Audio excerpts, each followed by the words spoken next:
Halo adik-adik, selamat pagi. Bertemu lagi dengan saya ya. Nah, bagaimana nih kabarnya hari ini? Semoga kita semua dalam keadaan sehat ya.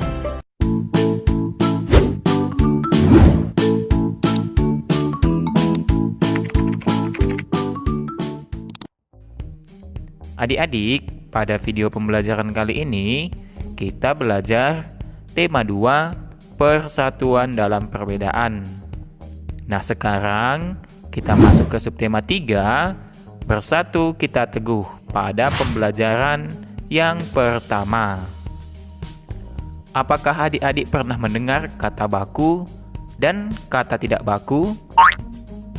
Tentunya pernah dong. Informasi yang terdapat dalam suatu teks sebaiknya dituliskan menggunakan kata baku. Apa itu ya kata baku? Ya, kata baku adalah kata yang ditulis dan disusun sesuai dengan PUEBI atau Pedoman Umum Ejaan Bahasa Indonesia. Nah, adik-adik, coba perhatikan contoh kata baku dan kata tidak baku berikut ini. Autentik. Kata tidak bakunya adalah otentik. Kata baku saksama. Kata tidak bakunya adalah seksama. Modern. Kata tidak bakunya modern. Praktik. Kata tidak bakunya praktek. Jadwal. Kata tidak bakunya jadwal. Merek. Kata tidak bakunya merek. Nasihat, kata tidak bakunya nasihat. Zaman, kata tidak bakunya zaman. Dan masih banyak lagi ya adik-adik. Nah, sekarang coba kita temukan kata tidak baku pada kalimat-kalimat berikut. Nah, setelah itu kita perbaiki kata yang tidak baku menjadi kata baku. Yang pertama, Jenderal Sudirman merupakan salah satu pahlawan nasional Indonesia. Yang mana ya kata tidak bakunya? Ya, kata tidak bakunya pada kalimat di atas adalah jenderal. Sedangkan kata bakunya adalah jenderal. Ya, jadi penulisannya adalah jenderal. Paham ya adik-adik? Yang kedua, Hari Pahlawan diperingati oleh bangsa Indonesia setiap tanggal 10 November. Nah, apakah adik-adik sudah menemukan kata tidak bakunya? Ya, kata tidak baku di sana adalah November. Sedangkan kata bakunya adalah November. Sudah paham ya? Oke, sekarang kita lanjut materi kita tentang manfaat adaptasi makhluk hidup bagi manusia dan lingkungan. Setiap makhluk hidup memiliki kemampuan beradaptasi untuk bertahan hidup. Kemampuan itu ditandai dengan bentuk atau struktur khusus dari makhluk hidup tersebut. Bentuk atau struktur khusus tersebut juga bermanfaat bagi manusia dan lingkungannya.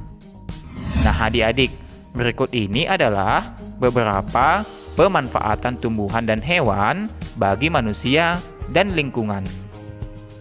Kita mulai dari yang pertama, bagian A, manfaat tumbuhan bagi manusia dan lingkungan. Yang pertama, lidah buaya. Lidah buaya memiliki habitat di darat dan mampu bertahan di lingkungan kering. Tumbuhan ini memiliki daun berduri yang berfungsi untuk mengurangi penguapan, daun yang tebal untuk menyimpan air, dan akar yang panjang dan menyebar agar lebih mudah mencari air. Lidah buaya dapat menyerap polusi udara di sekitarnya. Daging lidah buaya sering dimanfaatkan oleh manusia, misalnya untuk penyembuhan luka luar. Yang kedua, Tumbuhan bakau. Tumbuhan bakau hidup di pantai. Tumbuhan bakau memiliki akar tunjang yang berfungsi untuk menahan tumbuhan dari terjangan ombak. Tumbuhan bakau bermanfaat bagi lingkungan dan makhluk hidup lainnya. Akar bakau berfungsi mencegah abrasi di pantai. Perairan di sekitar akar pohon bakau menjadi tempat hidup hewan laut, misalnya ikan dan udang. Kita masuk ke bagian B ya, manfaat hewan bagi manusia dan lingkungan. Yang pertama, cacing tanah. Cacing tanah hidup di dalam tanah yang lembab. Cacing bergerak dan mencari makan di dalam tanah. Cacing menghasilkan kotoran yang dapat membuat tanah menjadi subur. Gerakan cacing di dalam tanah juga membuat tanah berpori. Tanah yang berpori membuat tanah mampu menyerap air dan nutrisi sehingga tanaman yang hidup di tanah tersebut menjadi subur. Yang kedua, domba. Domba merupakan hewan yang memiliki ciri khusus berupa rambut tebal. Rambut itu berfungsi untuk menghangatkan tubuh saat suhu di lingkungan rendah. Rambut domba dimanfaatkan manusia sebagai bahan pembuat kain wol. Nah adik-adik, kain wol biasanya dimanfaatkan untuk pembuatan pakaian hangat. Selain itu, kotoran domba juga dimanfaatkan sebagai pupuk tanaman. Nah itu dia adik-adik ya, mengenai manfaat tumbuhan dan hewan bagi manusia dan lingkungannya. Dan masih banyak lagi ya. Nah sekarang kita masuk ke materi selanjutnya, yaitu tentang manfaat kemerdekaan bagi kesejahteraan bangsa Indonesia. Pada masa penjajahan, bangsa Indonesia tidak mendapat hak-haknya sebagai warga negara. Bangsa Indonesia juga mengalami kesengsaraan. Nah, setelah kemerdekaan diproklamasikan, kehidupan bangsa Indonesia berangsur membaik. Bangsa Indonesia mulai pembangunan dalam berbagai bidang. Nah, kita mulai dari yang pertama ya, yaitu pendidikan.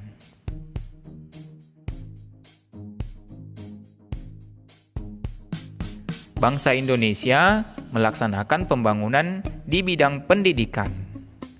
Pada masa penjajahan, pendidikan hanya dimiliki oleh golongan bangsawan. Selain itu, hanya kaum lelaki saja yang berhak memperoleh pendidikan.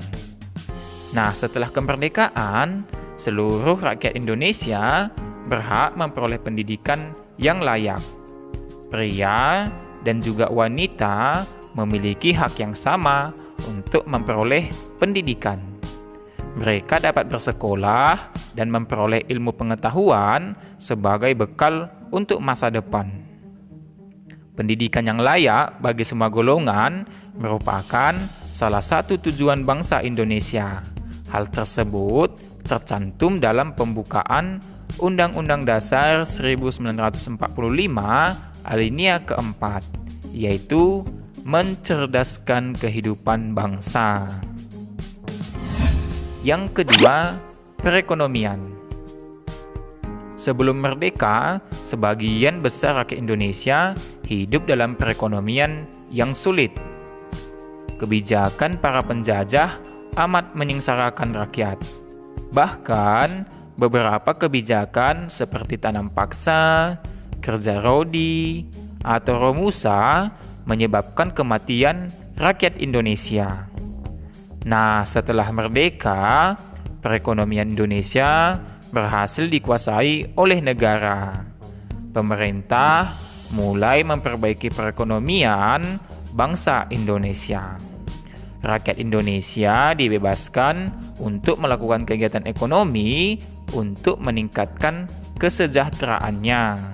Hal ini sesuai dengan cita-cita bangsa Indonesia yang tercantum dalam pembukaan Undang-Undang Dasar 1945 alinea kedua, yaitu kemerdekaan negara Indonesia yang merdeka, bersatu, berdaulat, adil, dan makmur. Yang ketiga, sosial. Setelah proklamasi kemerdekaan, setiap rakyat Indonesia memiliki hak dan kewajiban yang sama.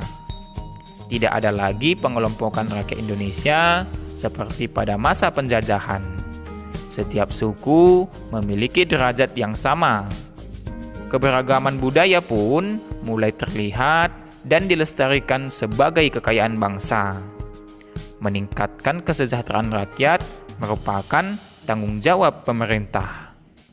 Akan tetapi, sebagai warga negara, kita dapat ikut serta meningkatkan kesejahteraan rakyat sekitarnya. Misalnya, dengan membuka lapangan pekerjaan untuk mengurangi pengangguran dan mendukung program pemerintah. Kesejahteraan juga dapat terwujud jika warganya hidup rukun. Kerukunan membuat rakyat dapat bekerja sama dalam mencapai tujuan, yaitu meningkatkan kesejahteraan bersama. Nah, adik-adik, itu dia ya materi kita untuk kali ini. Semoga melalui video pembelajaran kali ini, adik-adik dapat mengerti dan memahami pelajaran di sekolahnya. Oke, sampai bertemu lagi di video pembelajaran selanjutnya.